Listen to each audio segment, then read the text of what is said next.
بسم اللہ، وضو، 2 رکعت نماز، رو بقبلہ نہیں، پشت بقبلہ نہیں، ہم بستری کے وقت دعا، اور ہم بستری کے وقت کوئی غلط خیال نہیں۔ اب اگر ہم نے اس کی رعایت کی تو اس کا اثر میرے بچے کے جسم بھی پڑتا ہے اور روح پہ بھی پڑتا ہے۔ ایک بات اور کہوں گا، حدیث کہتی ہے لا تجامع امرأتک فی اول الشہر ووسطہ وآخرہ فإن الجنون والجزام والخبل یسرع الیہا وإلی ولدہا۔ حدیث کہتی ہے کہ ہم بستری کے لیے شب اول ماہ، شب 15، شب آخر، شب اول، شب 15، شب آخر ہم بستری نہیں ہونا چاہیے۔ تو یہ کس مہینے کی بات ہے؟ انگریزی مہینے کی بات ہے یا عربی مہینے کی بات ہے؟ عربی مہینے کی۔ تو عربی مہینے کون سے ہوتے ہیں؟ پڑھیں گے ایک مرتبہ، محرم، صفر، ربیع الاول، ربیع الثانی، جمادی الاول، جمادی الثانی، رجب، شعبان، رمضان، شوال، ذیقعد، ذی الحج، یہ عربی مہینے۔ بس ایک مسئلہ حل ہوا، عربی مہینے کے شب اول، شب 15، شب آخر۔ تو شب اول بھی بتائیے کیا مطلب ہے؟ شب اول کس کو کہتے ہیں؟ مثال کے طور پہ آج چاند ہو گیا، رجب کا چاند آج ہو گیا، اور کل پہلی شعبان ہے، تو آج شب اول ہو گئے، تو یہ شب اول میں مانا، شب 15 مانا، شب آخر مانا ہوگا کیا مولانا؟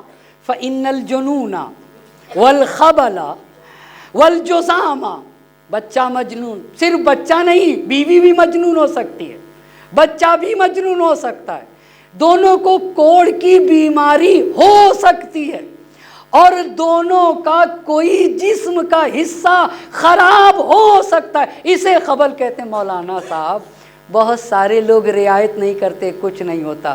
اپنے مالک کا فضل و کرم نہ بھولیے، بہت توجہ کریے گا، اپنے رب کا فضل و کرم نہ بھولیے۔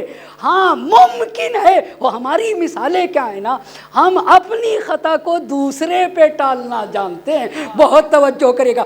تو یہ جسمانی اثر ہو گیا، بچہ اور بیوی دونوں دیوانے ہو سکتے ہیں، پر شب اول، شب 15 اور شب آخر یہ جسمانی۔ اور ایک اور بات کہنا چاہوں گا، ایک اور بات روحانی اثر میں امام نے، میرے چھٹے امام، ان ذکر اسم اللہ تنہا الشیطان کا اگر نام خدا لیا گیا، نام خدا لیا گیا تو شیطان دور ہے، اور اگر خدا کا نام یعنی بسم اللہ نہ کہا گیا تو اس عمل میں شیطان شریک ہے۔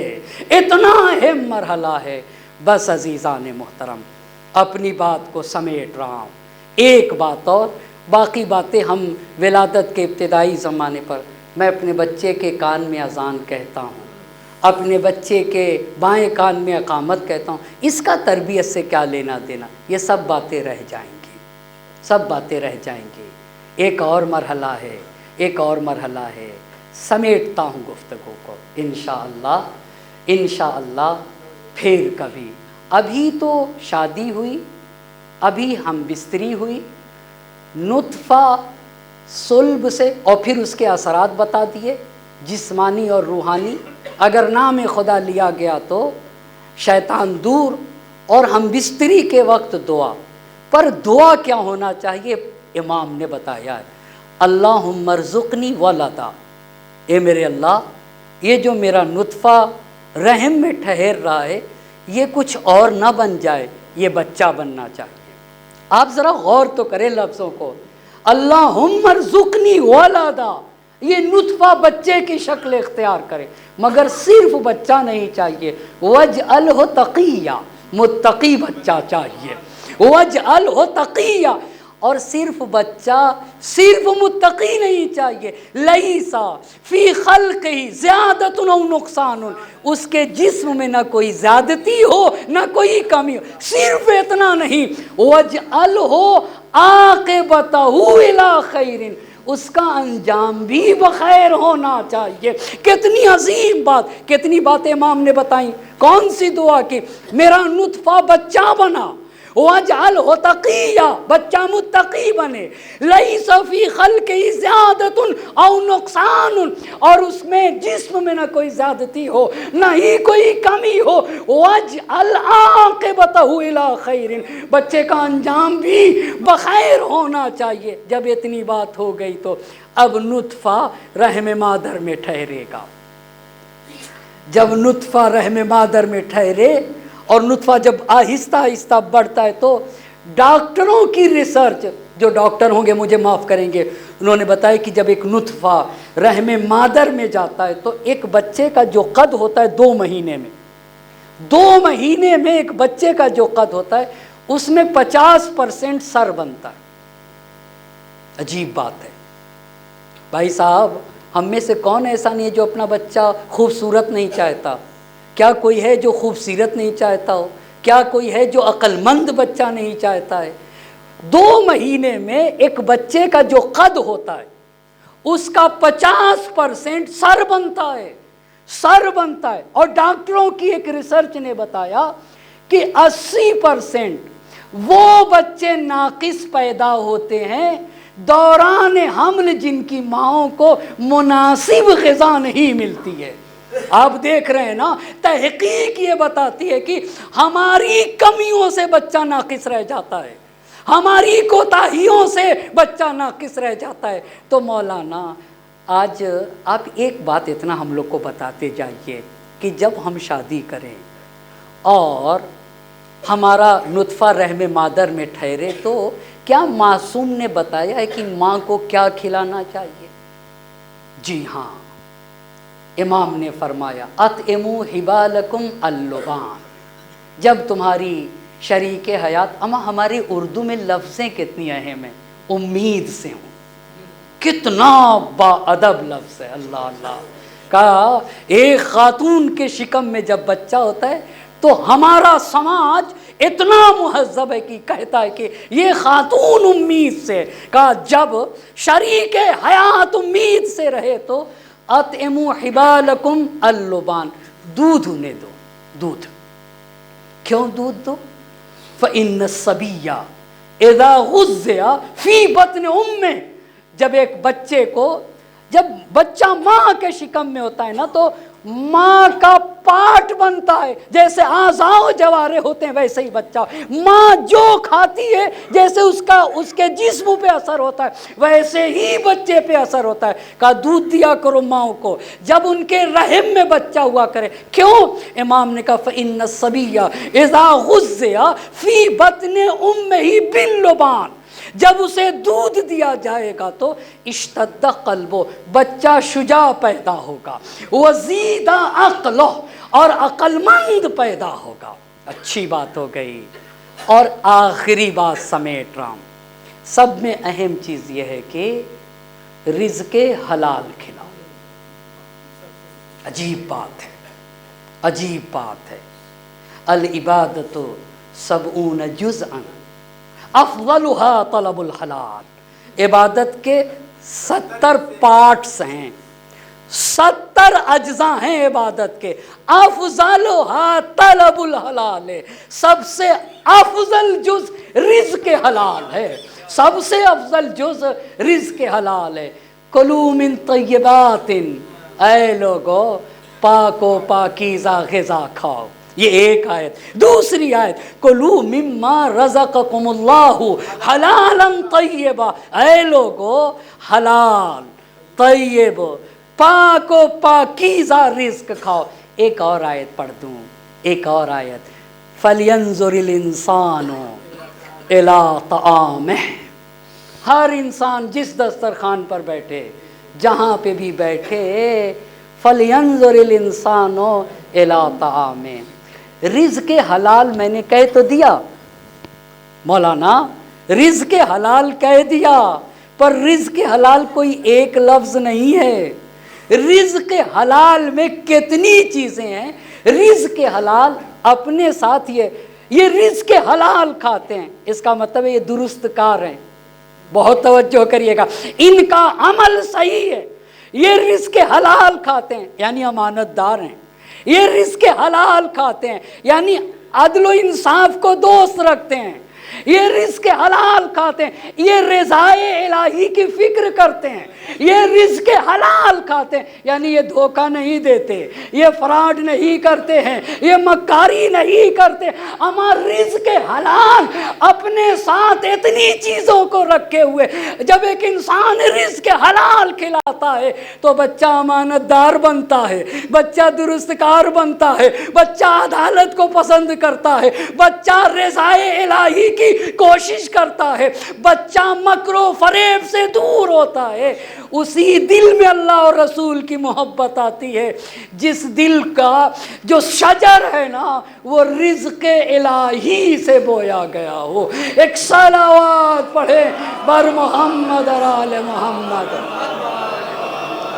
بس عزیزان زحمت کو تمام کر رہا ہوں، بچہ جب پیدا ہو اس پہ بھی بہت ساری مجھے باتیں کرنا ہے۔ اب جب آئندہ انشاءاللہ مجلسیں ہوں گی تو رحم مادر میں کیا کیا کرنا ہے، یہ تو 2-3 باتیں چھوٹی چھوٹی بتا دیا اس پہ، اور اس کے بعد جب بچہ پیدا ہوگا تو 7 دن میں کیا کیا کرنا ہے، اور بچپنا نوجوانی جوانی اس کے لیے 20 مجلسیں چاہیے، 2-2 گھنٹے کی چاہیے، 20 مجلسیں 2-2 گھنٹے کی۔ ابھی ہم لوگوں کو پتہ نہیں ہے کہ ہمارے بچوں پہ کیا گزر رہے، اماں ابا کو نہیں پتہ ہے۔ اب جا کے تحقیق دیکھیے کہ ایک 6 برس کا بچہ، 6 برس سے بچے اور 60 برس کا ایک انسان کن کن برائیوں میں گرفتار ہے، اماں ابا کو نہیں پتہ ہے۔ اس بچے کو کن کن چیزوں کی ضرورت ہے ماں باپ کو نہیں پتہ ہے، پر ہم چاہیں گے کہ آپ ان باتوں کی طرف متوجہ ہوں۔ بچہ پیدا ہو تو اذان کہو، کورے کاغذ پہ لکھتے کیا ہو، وہ کورا کاغذ نہیں، اپنے بچے کو سناتے کیا ہو۔ اذان دین کے خلاصے کو کہا جاتا ہے، پورے دین کا خلاصہ اذان ہے، اپنے بچے کو سناتے کیا ہو۔ اس پہ بھی نہیں، ایک اور بات ہے، اس کو عربی میں تہنیک کہتے ہیں۔ تہنیک کا مطلب ہوتا ہے کھجور لو اور خاک شفا لو، خاک شفا اور کھجور کو ملا دو، یا شہد لو اور خاک شفا لو، یا فرات کا پانی لو اور خاک شفا لو، یا بارش کا پانی لو اور خاک شفا لے، ہلکی سی خاک شفا آب فرات کے ساتھ ملا کے اپنے شکر کے دانے کے برابر لے کے بچے کے اوپر والے تلوے میں لگا دو، نیچے نہیں، نیچے نہیں۔ اور سب سے زیادہ میرے چھٹے امام کی حدیث ہے کہ اپنے گھروں میں آب فرات رکھا کرو۔ اچھا، آب فرات کے لیے علامہ مجلسی نے لکھا کہ یہ مومن کی نہر ہے۔ آب فرات جس بچے کو چٹایا جائے گا وہ اہل بیت کا شیعہ ہوگا، اللہ اللہ۔ اور تربت سید الشہداء جس بچے کو چٹا دی جائے گی وہ تربت اس کے لیے امان کا ذریعہ بنے گی، ہر آفات و بلا سے، شیطان کے شر سے محفوظ رہے گا۔ اپنے بچوں کو فرات کا پانی چٹاؤ تاکہ ہمارا بچہ شیعہ بنے، اپنے بچے کو تربت پاک چٹاؤ، اسے تہنیک کہتے ہیں۔ یہ ہم کو جاننا ضروری ہے۔ بس عزیزان محترم، بس جن نے دین پھیلایا ہے، رسول پاک کی بیٹی کو فاطمہ کہتے ہیں، اور حسن و حسین کی ماں کو فاطمہ کہا جاتا ہے۔ خدا کی قسم، وہ دروازہ جہاں فرشتہ بغیر اجازت کے داخل نہیں ہوتا ہے، اس دروازے پہ آگ و لکڑیاں جمع کی گئیں، جلتا ہوا دروازہ نبی کی بیٹی پہ گرا دیا گیا، اور شہزادی بیان کر رہی تھی، بابا کیا آپ کے بعد اس طرح سے امت مجھ پہ مظالم ڈھائے گی؟ لیکن میرے 5ویں امام نے بیان کیا کہ نبی کی رحلت کے 50 دن کے بعد شہزادی کونین بستر پہ ہیں، اور آپ کے احتضار کا وقت ہے جس میں شہزادی نے اسما سے کہا، اسما میرے بابا کے لیے بہشت سے کافور آیا تھا اور کافور کو 3 حصوں میں کیا گیا، ایک حصہ بابا کے لیے، ایک حصہ امیر المؤمنین کے لیے اور ایک حصہ میرے لیے۔ اسما وہ کافور لے کر آ اور اسے میرے سرانے رکھ دو۔ اسما کافور لے کے آئیں، شہزادی کے سرانے رکھ دیا گیا۔ شہزادی نے چادر اوڑھ لی، چادر اوڑھنے کے بعد اسما سے کہا، اسما دور کھڑی ہو جاؤ اور تھوڑی دیر کے بعد مجھے آواز دینا، اگر آواز آئے تو سمجھنا فاطمہ زندہ ہیں، اور اگر آواز نہ آئے تو سمجھنا فاطمہ دنیا سے رخصت ہو گئیں۔ اسما نے تھوڑی دیر کے بعد بلایا، شہزادی فاطمہ زہرا، مگر کوئی آواز نہ آئی۔ اسما نے کہا، اے نبی گرامی کی بیٹی، اے سب سے افضل انسان کی بیٹی، مگر کوئی آواز نہ آئی۔ جب کوئی آواز نہ آئی، اسما دوڑی دوڑی آگے بڑھی، چادر ہٹائی، کیا دیکھا؟ فاطمہ دنیا سے گزر گئی۔ اسما نے اپنے کو شہزادی پہ گرا دیا اور جگہ جگہ بوسہ دیتی جاتے تھے، شہزادی رسول خدا سے میرا سلام عرض کریے گا۔ اتنے میں اسما گھر سے باہر نکلی، فریاد کر رہے تھے۔ حسن و حسین نے دیکھا، اسما اماں کی خیر تو ہے۔ اسما کچھ نہ بولی، شہزادے بیت الشرف میں تشریف لائے، کیا دیکھا؟ اماں روب قبلہ لیٹی ہوئی ہے، امام حسین آگے بڑھے، شانہ ہلایا، اماں آپ کا حسین۔ ماں سے کوئی آواز نہ آئی۔ ایک مرتبہ بھیا کی طرف رخ کیا، بھیا آجرک اللہ فی الوالدہ، بھیا اماں دنیا سے رخصت ہو گئی، میں تعزیت عرض کرتا ہوں۔ ارے دونوں شہزادے مسجد میں تشریف لائے، بابا کو دیکھا، بابا اماں دنیا سے رخصت ہو گئے۔ علی غش کھا کے گر گئے، غش سے واقع ہوا، بیت الشرف میں تشریف لائے، شہزادی کو غسل و کفن دیا۔ غسل و کفن کے بعد حسن و حسین زینب ام کلثوم سے کہا، اپنی ماں کا آخری دیدار کر لو۔ دونوں شہزادے پائیں تھی کھڑے ہو کر کہنے لگے، اماں نانا سے ملیے گا، اتنا کہہ دیجئے گا، نانا کے بعد ہم یتیم ہو گئے۔ ارے یہ کہنا تھا، بندے کفن ٹوٹ گئے۔ میرے لالا حسن حسین ماں سے لپٹ گئے، ملائکہ میں کوہرام مچا، آواز غیبی آئی، اے علی حسن حسین کو ماں سے جدا کر لو ورنہ قیامت آ جائے گی۔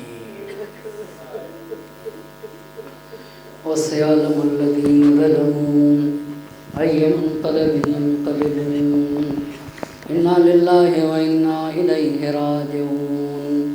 الہی بحق الزہراء وأبيها وبعلها وبنيها وسر المستودع فيها 10 مرتبہ بسمک یا اللہ یا اللہ یا اللہ یا اللہ یا اللہ یا اللہ یا اللہ یا اللہ یا اللہ یا اللہ۔ معبود تجھے اسماء الحسنہ کا واسطہ ہماری اس مختصر سی اذا کو اپنی بارگاہ میں قبول فرما، ہماری ناسوں کو رمال زہرا میں جگہ عنایت فرما، جن مرحومین کے سال ثواب کے مجلس سے پاک پروردگار ان کی روحوں کو شاد فرما، ان کی قبروں کو منور فرما، ان کے درجات کو بلند سے بلند تر فرما، ان کے چھوٹے بڑے گناہوں کی مغفرت فرما۔ ہم میں سے جن کے والدین کا سایہ ہمارے سروں سے اٹھ چکا ہے، معبود ان کے چھوٹے بڑے گناہوں کی مغفرت فرما۔ ہم میں سے جن کے والدین کا سایہ ہمارے سروں پہ باقی ہے، صحت و سلامتی کے ساتھ طول عمر مرحمت فرما۔ پاک پروردگارہ بیماران اسلام کو شفا عطا فرما، معبود مظلومین جہان کی حمایت فرما۔ پاک پروردگارہ زمانے کے امام کو ہم سے راضی و خشنود فرما، ان کے ظہور میں تعجیل فرما اور ہمیں ان کے اعوان و انصار میں شمار فرما۔ ربنا تقبل منا انک انت السمیع العلیم۔ ایک مرتبہ سورہ حمد اور 3 مرتبہ سورہ قل واللہ احد کی تلاوت فرما کر مرحوم سید نذیر حسین زیدی صاحب، مرحومہ کنیز کبریٰ بیگم صاحبہ، مرحوم سید وسیع حیدر صاحب، مرحوم سید بشیر حسین زیدی صاحب، مرحومہ فیروزہ جمال صاحبہ، مرحومہ بے نظیر زیدی صاحبہ، مرحوم سید اکرام حسین صاحب، مرحومہ کنیز رقیہ صاحبہ، مرحوم رفاقت حسین صاحب، مرحوم سید محمد مہدی صاحب، مرحومہ سلطانہ مہدی صاحبہ اور جملہ مومنین و مومنات کی ارواح کو ارسال